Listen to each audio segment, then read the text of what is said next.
melhor não ficar no nível dele. O que acontece quando nenhum adulto na Terra consegue controlar uma única criança? Esse é aquele tipo de pergunta que pode parecer um baita exagero, até você saber que estamos falando de um garoto que já sequestrou colegas, criou um exército de crianças ruivas, manipulou a cidade inteira e fez um inimigo comer os próprios pais. E é exatamente por isso que o episódio 7 da 10ª temporada chama tanta atenção, porque aqui, South Park coloca Eric Cartman diante de algo que ele nunca experienciou, um adulto que impõe limites. Em meio a tantos episódios, cheios das mais diversas loucuras, esse foca em mostrar os personagens entrando em espirais cada vez mais pessoais, e em vez de mirar em alguma celebridade do momento, ou em uma grande polêmica, o episódio decide virar a câmera para dentro da própria série, e olhar diretamente para o Cartman, sem filtro. E o impacto disso aparece logo de cara. Não é que ele esteja mais exagerado do que o normal, é que, pela primeira vez em muito tempo, a série trata o comportamento dele como algo que precisa de intervenção. Não é piada interna, não é uma maluquice descartável. É um sinal de que o garoto saiu completamente do eixo. E ao invés de entrar naquele ciclo comum de o Cartman faz algo horrível, os meninos reclamam e depois todo mundo só segue a vida, aqui o caos dele finalmente encontra uma resistência. E essa resistência deixa claro que a dinâmica habitual já não funciona. Então o episódio não soa como um não vai dar em nada. É mais como se alguém tivesse desligado o piloto automático do Cartman e colocado um espelho na frente dele. E quando esse garoto é obrigado a encarar consequências reais, bom, a história toma um caminho que nem ele estava preparado para lidar. Pra quem não me conhece, eu sou o Bomberly, e hoje a gente vai revisitar o episódio em que todos tentam colocar um limite no Cartman, das babás até o domador de cães mais famoso da TV. Vamos ver como a Liane perde totalmente o controle de casa, como o Cartman vira praticamente uma força da natureza, e como um simples adestramento resolve tudo isso.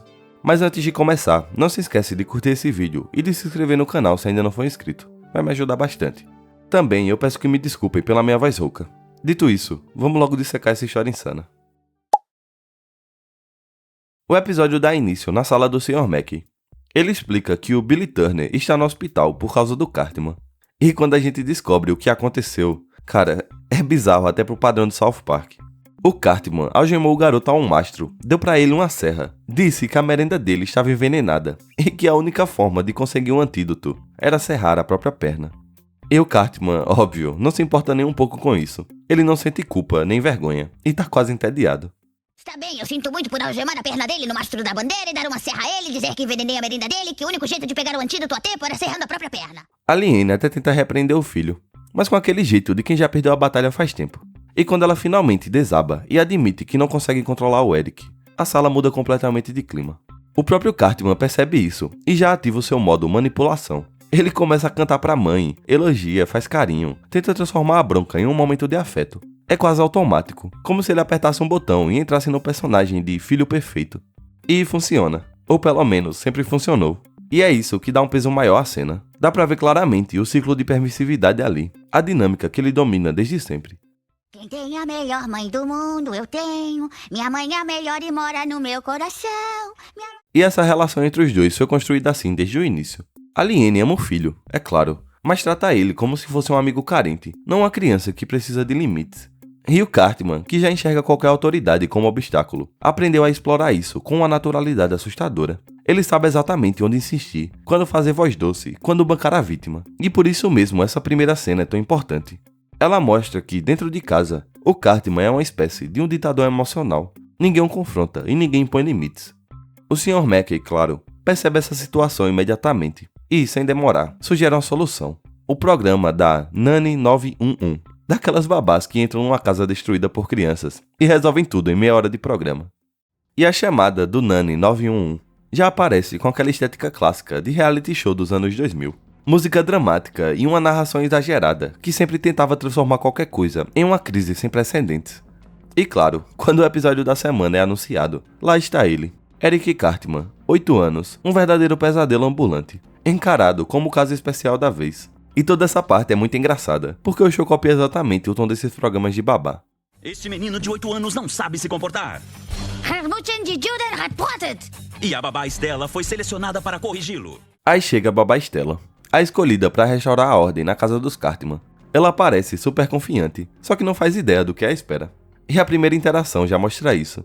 Ela tenta impor regras simples, como sem videogame até fazer as tarefas. Só que o Cartman simplesmente olha pra cara dela e ri. A partir daí, tudo se desenrola muito rápido. Em poucos minutos, ele não só desafia todas as instruções, como protagoniza um dos momentos mais bizarros e icônicos do episódio. O instante em que ele dá um cuspão direto na boca da babá. E como se não bastasse, vem a parte em que o Cartman destrói emocionalmente a mulher ao descobrir que ela não tem filhos.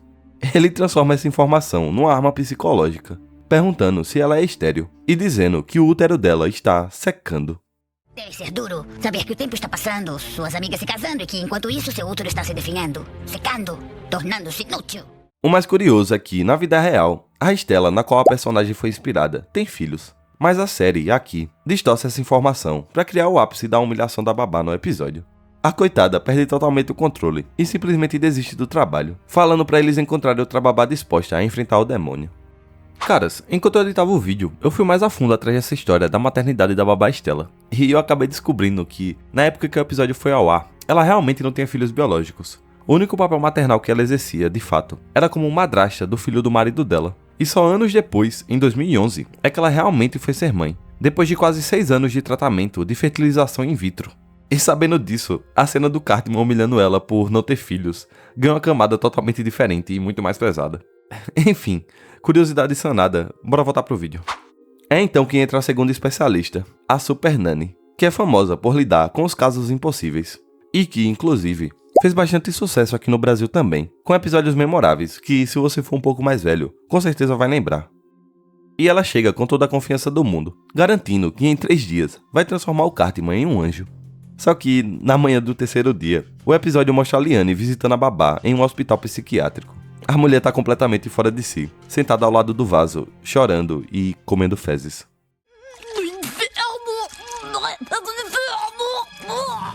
No fim das contas, a mensagem fica clara. Nenhum método televisivo, nenhum método milagroso, nenhuma autoridade pré-fabricada consegue lidar com ele. O Cartman é literalmente o caso extremo, aquele que desmonta qualquer especialista, porque ele entende a dinâmica do poder melhor do que todos os outros juntos. E é nesse momento de total desespero, quando o mundo das babás já implodiu, que surge uma figura inesperada. Alguém que não vem do mundo da educação infantil, nem da psicologia, e muito menos da pedagogia tradicional. E é justamente por isso que ele funciona. Quando os cachorros se rebelam, um homem é o melhor amigo deles. César Millan. O contraste entre o encantador de cães e as babás é imediata. Elas chegavam cheias de afeto, regras e simpatia. Já o César entra ignorando completamente o Cartman, como se estivesse diante de um pincher malcriado. É nesse momento que o episódio muda completamente de tom. O César introduz o famoso tss, que parece bobo quando você vê fora de contexto, mas dentro da casa dos Cartman vira praticamente uma arma secreta. Toda vez que o Eric tenta retrucar, provocar ou insultar, ele recebe aquele tss no pescoço. E o melhor de tudo é que o César Millan faz isso sem alterar a voz, sem tremer, sem cair no jogo emocional do Cartman, coisa que nenhum adulto na vida real dele conseguiu fazer. E esse detalhe é crucial, porque pela primeira vez, alguém simplesmente não reage a ele, e isso mexe com o garoto no nível profundo. Olha, seu mexicano, se você acha que... Oh, para com isso, porra! Mas quando o César coloca o Cartman na coleira, aí sim o episódio abraça de vez o absurdo. Ver a Liane sendo ensinada a passear com o filho, como se fosse com um cachorro, é uma das cenas mais engraçadas de todos os tempos. E o César ainda explica, com toda a seriedade, as ideias de energia calma e assertiva, dominância, liderança. E a Liane absorve aquilo, como se estivesse finalmente aprendendo a ser mãe, depois de mais de uma década. É o cúmulo da crítica social do episódio. Educar uma criança como se fosse um cachorro. E notar que, estranhamente, isso funciona melhor do que qualquer método tradicional. Mãe, você não me ama, você não vê que eu tô infeliz. A cena do KFC, então, é o auge dessa dinâmica. César Millan chega com um balde de frango e diz que, como líder da matilha, Liane precisa comer primeiro. E o Cartman vira literalmente um cachorro pedindo comida, pulando, implorando e fazendo até uma voz fina de desespero, enquanto vai tomando um tss atrás de outro, até cair no chão, de barriga pra cima, totalmente submisso. Essa cena é engraçada de um jeito até quase cruel, porque a gente vê o Cartman perdendo a única coisa que ele sempre controlou, o poder emocional. Eu não sou cachorro, porra! Me dá galinha, me dá! Eu quero galinhazinha, eu quero galinha, mãe! Me dá uma galinhazinha, por favor, uma galinha! O mais curioso de tudo desses trechos com César Millan é que South Park quase nunca trata celebridades de forma gentil. Mas o César é retratado quase como um herói, calmo, focado e eficiente. Ele não é ridicularizado, ele vence. E isso reforça outro ponto importante do episódio. a crítica à criação permissiva da Aliene. Ela tratou o Cartman como um melhor amigo, como alguém a ser agradado, não como filho. O episódio escancara o quanto essa falta de limites destruiu a dinâmica da casa, e mostra que talvez algumas crianças realmente precisem mais de postura firme do que de carinho incondicional. Enfim, mas depois de alguns dias sendo adestrado, o Cartman finalmente chega num ponto de frustração tão grande que decide fazer o que todo personagem dramático faz quando quer chamar a atenção: fugir de casa. Aí começa a parte mais humilhante. Ele vai pedir abrigo para os amigos. Primeiro, Cartman tenta dramatizar a situação, chegando na casa do Sten, dizendo que fugiu de casa e precisa da ajuda dos melhores amigos. E os garotos simplesmente recusam dar o abrigo. E o Butters até explica que os pais dele não deixam mais pessoas sem teto dormirem na sua casa depois do último incidente. Sem alternativas, o Cartman tenta mais uma cartada. Ele vai até a casa do Jimmy e diz que ele deveria lhe abrigar, afinal são melhores amigos e sabem tudo um sobre o outro. Mas o Jimmy, com toda a calma do mundo, só pergunta se ele sabe qual é o seu sobrenome. E o Cartman vai embora depois disso. E, por último, quando ele vai até o Craig, só recebe um seco e perfeito "eu te odeio". É um momento tão simples e tão certeiro que resume toda a estrutura social de South Park. Todo mundo sabe quem um Cartman é, e ninguém quer dividir a casa com ele. Você foi a primeira pessoa que pensei. Sabia que você ia me tirar da rua. Mas eu te odeio. O mais interessante dessas cenas é perceber como a manipulação dele não funciona fora da bolha da própria casa. Sem a mãe pra mimar, sem alguém fácil de dobrar, ele é só um garoto irritante pedindo um teto emprestado. O poder social que ele acha que tem dissolve instantaneamente quando ele depende da boa vontade dos outros. E ninguém tem boa vontade sobrando com ele. Então, no fim da noite, completamente encharcado, com um jornal na cabeça e um beco escuro, e sem ninguém pra explorar, ele percebe que não é tão invencível assim. Quando Cartman volta pra casa depois da sua fuga patética, ele espera encontrar a mãe desesperada, chorando, ligando pra polícia, talvez até organizando uma busca. Mas não, a Liane tá na cozinha, tranquila, fazendo pintura, toda concentrada, como se tivesse redescoberto quem ela é, sem precisar girar em torno do filho. É um contraste delicioso, porque o Cartman entra exigindo comida, respeito, atenção, e simplesmente não recebe nada disso. O César aparece logo em seguida, e aí vem uma das cenas mais engraçadas, que é o jantar. Ele põe na mesa frango sem pele, legumes e salada, e o Cartman olha para aquilo como se estivesse diante do seu pior pesadelo. Ele até chega a comparar a refeição com um campo de concentração, num nível de drama histérico que só ele consegue atingir. Que porra é essa? Galinha sem pele, vegetais cozidos e salada? Isso é um campo de concentração, é? Mas a parte boa é ver como as técnicas de César começam a desmantelar o ego gigantesco do Cartman. Cada vez que ele tenta se impor, vem outro tss. Ele toma 1, 2, 3, e quando percebe, já tá de barriga pra cima no chão, olhando pra sua mãe com aquele ar de "beleza, eu desisto", como se fosse só um cachorrinho. A Liane até dá petiscos pra ele, e o Cartman pega, todo tímido, como se realmente fosse um filhote querendo agradar. É surreal, é engraçado, e ao mesmo tempo dá aquela pontada de "meu Deus, isso realmente tá funcionando". Enquanto isso, a Liane começa a ser mais livre, e até sai pra tomar chá com César. O equilíbrio de poder virou completamente, e o Cartman sente isso de um jeito devastador. E sente tão forte, que ele decide fazer o que só ele faria, que é matar a própria mãe. Ele até leva o plano pros amigos, com direito a organogramas, horários, funções específicas, mas só recebe um não coletivo tão seco quanto os legumes que estava sendo obrigado a comer. Então ele parte sozinho. E aí chegamos à cena mais pesada e mais simbólica do episódio. O Cartman entra no quarto da mãe à noite com uma faca e um rolo de papel toalha. Mas quando levanta a arma, algo dentro dele trava. E do nada surgem as duas versões da consciência dele, uma meio angelical e outra demoníaca. Então ele começa a debater consigo mesmo, como se estivesse tendo um colapso interno entre o seu narcisismo absoluto e um resquício da sua moralidade. E o conflito cresce tanto que ele vomita uma gosma preta, tipo como se fosse um mal simbólico saindo do seu corpo. E depois acaba desabando no corredor, depois de entrar em curto, derrotado por ele mesmo. E é nesse momento caótico, emocional e completamente insano que South Park faz algo que raramente acontece. O Cartman encontra um limite, não imposto por ninguém, mas pelo próprio peso das coisas que ele faz. É a primeira vez que o garoto parece parar e pensar: talvez eu realmente tenha ido longe demais. E o episódio chega no dia seguinte com a cena tão fora do padrão que é até estranha. O Cartman sentado na mesa, estudando, comendo uma toranja e até um presunto magro, completamente dedicado à nova vida saudável. A Liane entra na cozinha, ainda segurando a faca que ele tentou usar na noite anterior, totalmente confusa, e vê o filho agindo como se aquilo fosse a coisa mais natural do mundo. Logo depois, o César Millan volta para fazer a última avaliação. Ele observa o Cartman sendo obediente, a Liane confiante pela primeira vez em anos, e então dá alta pra família. E a Liene fica tão feliz que até tenta transformar essa relação profissional em amizade, convidando César pra sair. Só que ele corta isso rapidamente, dizendo que ela é só uma cliente. Mas achei que éramos amigos. Não, você é só uma cliente. Bem, boa sorte, preciso ir. É um momento meio triste, meio engraçado e extremamente importante. Porque então a Liene, já sentindo a falta da proximidade emocional que ela tinha com César, olha pro filho.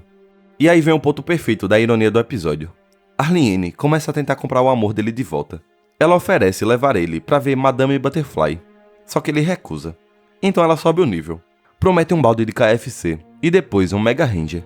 E então a atitude do Cartman muda completamente. Ele até tenta manter a pose comportada, mas quando pergunta se ela pode dar 2 Mega Rangers, a máscara cai. E depois disso nem precisa de diálogo pra gente perceber. Ela aceita, o abraça e tudo que foi construído no decorrer do episódio simplesmente se desmancha. E a última cena é brilhante. O Cartman olha diretamente pra câmera, com aquele sorriso de canto, enquanto toca uma música sombria. Inclusive, isso aqui é uma referência claríssima à cena final do filme A Profecia, onde o Damien olha pra câmera como quem diz: vocês realmente achavam que isso ia acabar bem? E essa cena é o episódio se despedindo da ilusão de mudança, porque no fundo, nada mudou. O César conseguiu quebrar o comportamento, mas não a essência. Bastou um estímulo e o velho Cartman reacendeu. Não é que ele aprendeu a ser melhor, ele só passou uns dias no modo de pausa, e a verdadeira natureza dele continua ali, sorrindo pra gente no último frame. E é isso que transforma esse episódio em um capítulo tão inesquecível, porque ele te lembra que, no universo de South Park, algumas forças, simplesmente, não podem ser domadas. Esse parece, na superfície, só mais um episódio caótico do Cartman, mas quando você olha com um pouco mais de cuidado, ele vira quase um comentário social disfarçado de humor absurdo. A sátira principal é muito clara. South Park tá rindo da cultura de soluções rápidas. Essa mania de achar que existe um método universal capaz de corrigir qualquer problema humano em meia hora de um programa. Primeiro vem as babás milagrosas, depois o mestre em comportamento animal, e nenhum deles resolve a raiz da questão. É como se o episódio dissesse: não adianta trocar de especialista, o problema é muito mais profundo. E esse problema, claro, é a relação entre o Cartman e a Liene. Nada no episódio é sobrenatural, por mais que tenha aquela aura de criança demoníaca em alguns momentos. A verdade é bem mais pé no chão. É sobre uma mãe que nunca soube dizer não, e um filho que aprendeu a dominar emocionalmente qualquer situação. Quando se tira isso da conta, no momento em que a Liene finalmente aplica limites, o Cartman não vira um monstro místico, ele simplesmente entra em colapso. E esse colapso diz muito sobre o conflito central da história, a disciplina contra a permissividade. O episódio expõe a ideia de que criar alguém apenas com carinho, sem estrutura, sem autoridade, não é bondade, é um abandono em câmera lenta. E olhando para o resto da série, esse episódio conversa com vários momentos posteriores. O Cartman tem um histórico de traumas, instabilidade e até capítulos relacionados à saúde mental. O comportamento dele aqui não nasce do nada, ele é resultado de anos de uma dinâmica desequilibrada. E esse episódio é quase um aviso antecipado do que continuaria vindo. Suas crises, surtos, as explosões emocionais, que se repetem temporada após temporada. No final, o episódio funciona como uma provocação, mostrando como as relações familiares moldam, distorcem e às vezes até destroem quem está crescendo no meio delas. E se tem uma coisa que deixou o episódio ainda mais interessante, é perceber quantos detalhes escondidos os criadores colocaram ali. Por exemplo, lembra do momento em que o Cartman tenta conectar o videogame? No original ele canta Don't Stop Believing, só que na dublagem brasileira só fizeram a tradução literal, o que acaba deixando o momento ainda mais bizarro e engraçado. Pare de acreditar, aceite o sentimento. Outra curiosidade é a aparição aleatória de um Skeksis, eu acho que é assim que fala, do filme O Cristal Encantado, durante a chamada do Nani 911.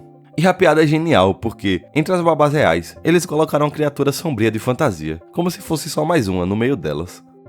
Mas um detalhe curioso é que o próprio César Millan já comentou publicamente que adorou o episódio, algo raro, já que South Park costuma detonar celebridades. E tem também aquele detalhe rápido no plano do Cartman sobre matar a mãe, que é fácil de passar despercebido. No quadro que ele mostra para os amigos, tá escrito Frame Tolkien, que significa basicamente incriminar o Tolkien. E eu nem vou explicar porque o Cartman quer jogar a culpa logo no único colega negro.